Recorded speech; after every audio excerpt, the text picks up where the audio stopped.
SMC Orsaline এর নিবেদিত ১৩টি প্রশ্নের আজকের অতিথি ডক্টর আশিস কুমার চক্রবর্তী, ব্যবস্থাপনা পরিচালক, ইউনিভার্সাল মেডিকেল কলেজ এবং হাসপাতাল।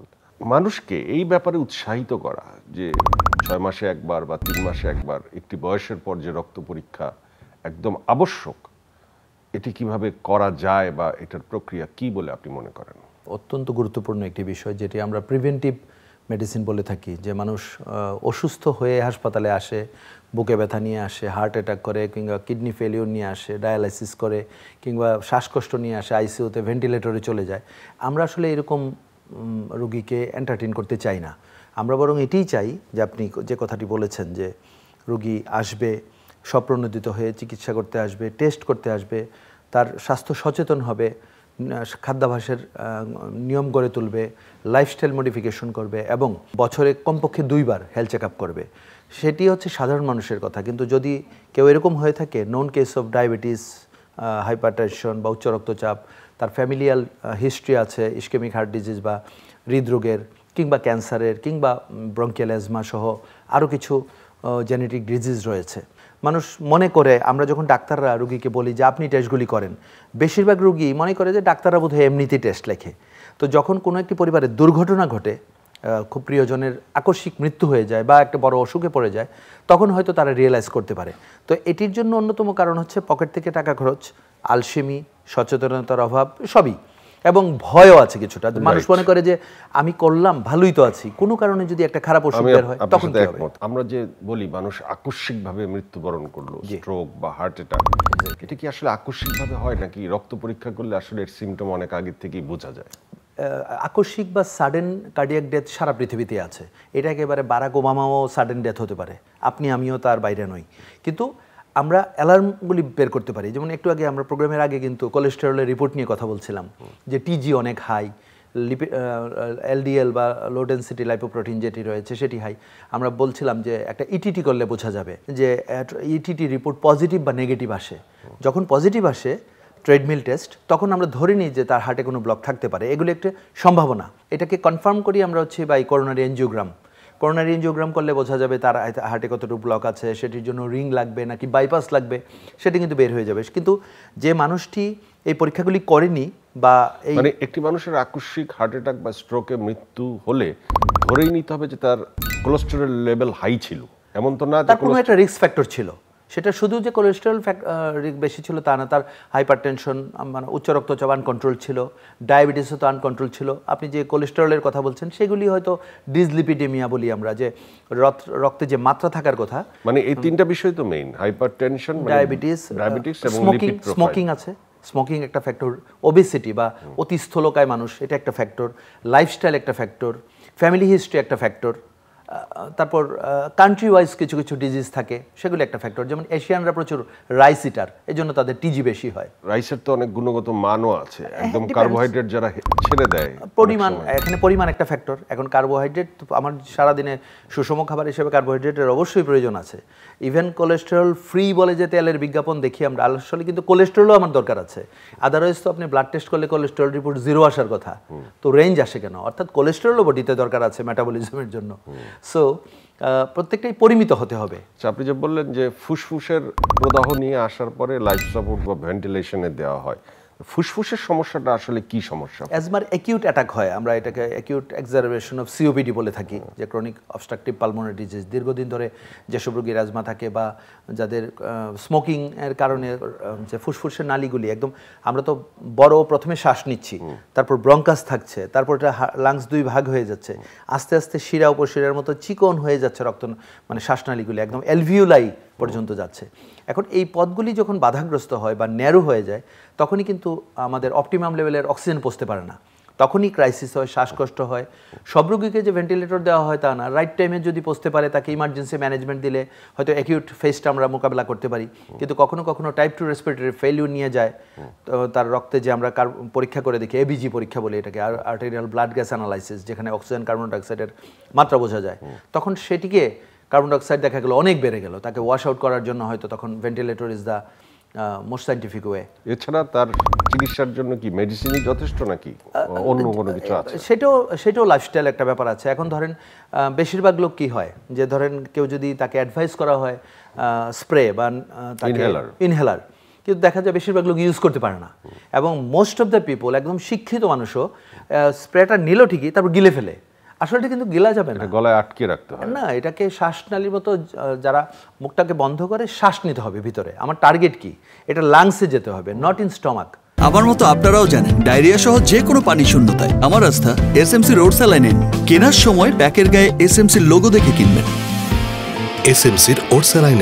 আপনারা যে প্রাইভেট মেডিকেল কলেজগুলো আছে বা হাসপাতালগুলো আছে, আপনারা তো কিছু কিছু উদ্যোগ নিতে পারেন, যেমন এই যে 6 মাস পর পর রক্ত পরীক্ষা, এটিকে মানুষের কাছে সহজলভ্য করে বাড়ি গিয়ে রক্ত পরীক্ষা করে এনে তাদেরকে সেবা দেওয়া এবং তাদেরকে এই প্রক্রিয়ার ভিতর আনা, এটার জন্য একটা পাবলিসিটি, সহযোগিতা, অল্প পয়সা, এই প্রক্রিয়াটির ভিতরে আপনারা কেন যান না? সবাই খালি আপনাদের কাছে আসবে কেন? আপনারা গিয়ে কিছু করান। আপনি খুব গুরুত্বপূর্ণ কথা বলেছেন। এখন সমস্যাটা হচ্ছে অন্য জায়গায়। আপনি শুরুতেই বলেছেন যে বেসরকারি হাসপাতাল, বেসরকারি স্বাস্থ্যখাত মানেই হচ্ছে মানুষের একটা নেতিবাচক দৃষ্টিভঙ্গি। এমনিতেই তো মানুষ অপবাদের শেষ নাই। আমরা যখন বাড়ি বাড়ি গিয়ে কাউকে আবার ইচ্ছা করে স্বপ্রণোদিত হয়ে বলবো, তখন বলবে এটি আরেকটি ব্যবসা। কিন্তু আমি যে এটি পজিটিভ কোনো দৃষ্টিভঙ্গি নিয়ে যাচ্ছি, যেমন আজকে আপনার আমার আলোচনা থেকে যদি মানুষ কিছু নিতে পারে, তাহলে কিন্তু ওরা বুঝতে পারবে যে আমরা মানুষের কল্যাণ নিয়ে কাজ করছি। আমরা বিশেষ দিনগুলিতে এই ধরনের প্রোগ্রাম হরহামেশাই করছি। আপনি দেখবেন যে একদম জানুয়ারির 1 তারিখ থেকে 31শে ডিসেম্বর পর্যন্ত there are lots of special day. Heart দিবস, কিডনি দিবস, ডায়াবেটিস দিবস, উচ্চ রক্তচাপ দিবস, অনেক কিছু দিবস আছে। এই প্রত্যেকটা দিবসে কিন্তু আমরা ফ্রি স্পেশালাইজড ক্যাম্প করি। এডিশনালি আমরা রাস্তায় পার্কেও কিন্তু আমাদের টিমকে বসাই, যে সকালে যারা হাঁটতে যায় তার ওজনটা দেখো, প্রেশার দেখো, ব্লাড সুগার দেখো। অনেকে আছে বলে যে না না আমার কোনো সমস্যা নেই, আমি ভালো আছি। ব্লাড সুগার পরীক্ষাতে করে দেখলাম ফাস্টিং 16, ব্লাড প্রেশার মেপে দেখি 160 বা 120। উনি হয়তো জানেই না। এই ধরনের পেশেন্ট হচ্ছে সবচেয়ে ঝুঁকিপূর্ণ। তারা হায়দার হাসপাতালে আসে একেবারে ক্রিটিক্যাল কেয়ার সাপোর্ট নিয়ে, অথবা আকস্মিক মৃত্যু, অথবা ক্রিয়েটিনিন পরীক্ষা করে দেখা গেল 6.9, তার আর্জেন্ট ডায়ালাইসিস লাগবে। তখন বলে যে আমি তো কোনো সিমটম ছিল না। এটাই সবচেয়ে খারাপ, অ্যাসিমটোমেটিক যে ডিজিজগুলি। অনেক ধরনের রুগীদের অনেক ধরনের কোশ্চেন আমার কাছে আছে, যেহেতু আপনি একজন বিশেষজ্ঞ ডাক্তার, আপনার কাছে আছে। কমন কোশ্চেন হচ্ছে ডায়াবেটিক রুগীর জন্য অনেক ধরনের পরামর্শ আমরা জানি, হেলথ মানে তাদের হ্যাবিট, লাইফ, এগুলো নিয়ে আমরা সবকিছু ওরা অনেক আগের থেকেই জানে বা এটা একটা চর্চার মধ্যে আছে। তারপর এটা একটা কমন ডিজিজ। একটি পরামর্শ দেন যেটি আসলে আগে কখনো কেউ দেয় নাই। মানে 3D সহজে মনে রাখার জন্য, 3D: ডিসিপ্লিন, ডায়েট, ড্রাগ। ওই ঘুরে ফিরে ডিসিপ্লিনে আসতে হবে। মানুষ যে জাঙ্ক ফুড খায় পরিহার করতে হবে, সুষম খাবার খেতে হবে। তারপর যদিও আমরা না, এগুলি আদিম কথা, এইগুলিই থাকবে আরো 100 বছর পরে, এই কথাগুলিই থাকবে। জাপানিজরা সম্প্রতি 150 বছর বেঁচে থাকার পরিকল্পনা করছে এবং তাদের গড় আয়ু বাড়ছে। তাদের তো এমনিতেই 100+। এদের এই ঘটনাটা কেন? তাদের লাইফস্টাইলটা কি? জাপানিজদের সম্পর্কে একটু বলেন। আমি জাপানে একটা হায়ার ম্যানেজমেন্ট ট্রেনিং স্কলারশিপ প্রোগ্রামে ওসাকাতে গিয়েছিলাম। তো আমার কাছে মনে হচ্ছে জাপানিদের স্বাস্থ্য ভালো থাকার অন্যতম কারণ হচ্ছে ওখানে হাঁটা ছাড়া বিকল্প কিছু নাই। মানে এক একটা সাবওয়ে মানে আন্ডারপাস যে রেলওয়েগুলি, কারণ ওইখানে তো আমি সাহস করে একটা রেন্টেকারের গাড়িতে উঠেছিলাম, তো আমার একদিনের খরচ শেষ আর কি, 5 কিলোমিটার গিয়ে, এত এক্সপেন্সিভ। তো আমাকে একজন গাইড বললো যে তুমি সাবওয়েতে করো। তো আমরা তো ঢাকায় হেঁটে অভ্যস্ত না, তো মোটামুটি বললো যে এটা very close to your campus. তো আমাকে বললো যেতে, রোড টোড দেখাই দিল। আমার কাছে মনে হচ্ছে মহাখালী থেকে গুলশান 2 পর্যন্ত হেঁটে যেতে, মানে ওরা একেবারে হাঁটার ভিতরেই, মানে একেবারে হাঁটার ভিতরেই থাকে, এবং একেবারে ছোট বাচ্চা থেকে শুরু করে ফুড হ্যাবিট যে আমাদের মতো। এখন ওইখানেও যে মোটা, ওইখানে কিন্তু ইয়ে আছে, আপনি দেখেন ওদের শো হয়, মোটা সুমো কুস্তি হয়, সুতরাং ওদেরও কিন্তু খাদক আছে। সুতরাং সারা পৃথিবীতে আছে। চায়নারা খুব লিকলিকে, জাপানিরা লিকলিকে, কিন্তু তাদের দেশে ওবেসিটি আছে। তো আমাদের দেশে যে তেল নিয়ে একটি কথা আছে, যে সয়াবিন তেল না খেয়ে আমাদেরকে বলতেছে যে অলিভ অয়েল খাওয়ার জন্য, এটা অনেক পুষ্টিকর বা ভালো, বা অ্যাটলিস্ট সরিষার তেল খাওয়ার জন্য। এই তেল নিয়ে একটু বলেন তো। তেল নিয়ে প্রথম কথা হচ্ছে মানুষের মাথায় থাকে যে কোলেস্টেরল কোনটাতে কম বেশি। তো এবং ওই যে একটু আগে বলেছিলাম যে বিজ্ঞাপনই আছে যে এই তেল কিনলে কোলেস্টেরল ফ্রি, এরকম একটা ভাষা আছে বিজ্ঞাপনের। আবারও বলছি, কোলেস্টেরল ফ্রির দরকার নেই, আপনি পরিমিত দরকার। এখন আপনি অলিভ অয়েল খেতে বলেছেন, ভালো কথা, কিন্তু অলিভ অয়েল তো এক্সপেন্সিভ, এখন তো এটা সবাই পারবে না খেতে।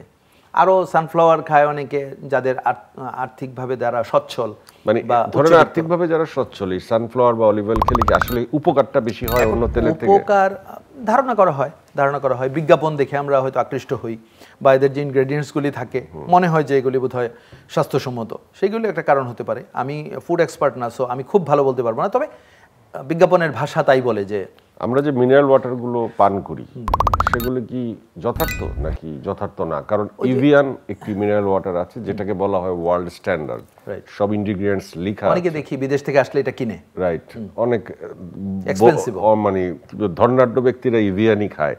তো এই ইভিয়ান এবং আমাদের দেশের অন্যান্য মিনারেল ওয়াটারের পার্থক্যটা কি বলে মনে করেন আপনি? এখন ওই যে এক কথায় তো প্রকাশ করা যাবে না এটা। আপনি যদি রিয়েলি ইভিয়ান একদম জীবাণুমুক্ত, বাংলাদেশের মিনারেল ওয়াটারে জীবাণু আছে এটা প্রমাণ করতে গেলে আপনার বিএসটিআই কিংবা আইসিডিআরবির সার্টিফিকেশন লাগবে, যারা এগুলি নিয়ে কাজ করে। তো তারাই ভালো বলতে পারবে যে আসলে এটি পরিশোধিত কিনা, বা শুধুমাত্র অনেক নারীদের হিমোগ্লোবিন কমে যায়, রক্ত কমে যায় এবং আয়রন কমে যায় ঘন ঘন, 2-3 মাস পর তারপর আয়রনের ইনজেকশন দেয় আয়রন বাড়ানোর জন্য বা হিমোগ্লোবিনের জন্য রক্ত দেয়। এটা আসলে কি রোগ, বা এটার আসলে মানে সমাধানটা কি পরীক্ষার মাধ্যমে বের করা যায়, বা এটা কেন হয়? আপনি একটা স্পেসিফিক প্রশ্ন করেছেন যে নারীদের কথা বলেছেন। আসলে নারীদের প্রাকৃতিকভাবেই একটা যেহেতু ব্লাড লস হয় প্রতি মাসের সাইকেলে, এই জন্য কারো একটু বেশি পরিমাণে হতে পারে, এই জন্য ব্লাড লসের কারণেও হিমোগ্লোবিন কমে যেতে পারে, অ্যানিমিয়া হতে পারে। আবার কারো ক্ষেত্রে আছে আয়রন ডেফিসিয়েন্সি অ্যানিমিয়া, যে সে আয়রন কন্টেইনিং ফুড বা এই ফুডগুলি কম খাচ্ছে, হিমোগ্লোবিন কন্টেইনিং ফুড কম খাচ্ছে। কারো আবার রক্ত রোগ থাকতে পারে, যে থ্যালাসেমিয়া বা এরকম।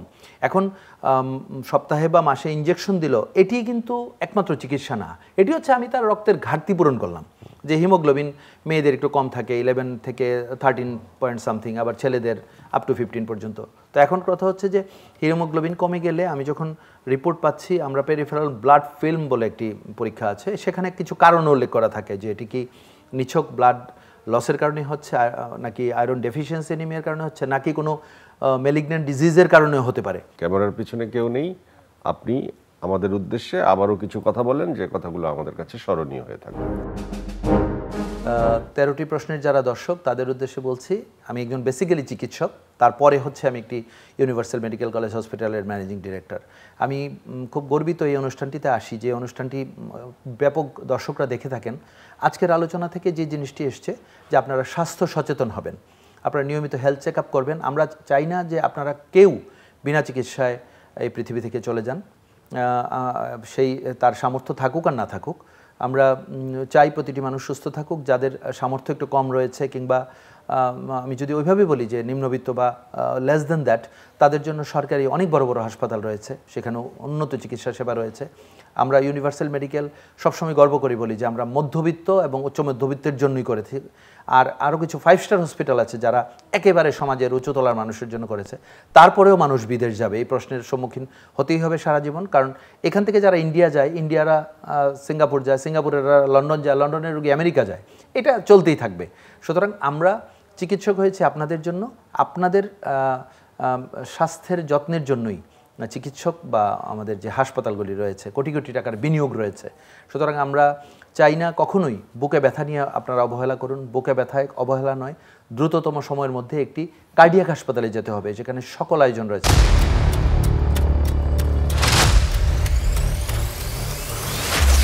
আমার মতো আপনারাও জানেন ডায়রিয়া সহ যে কোনো পানি শূন্যতায় আমার আস্থা এসএমসি রোড স্যালাইন।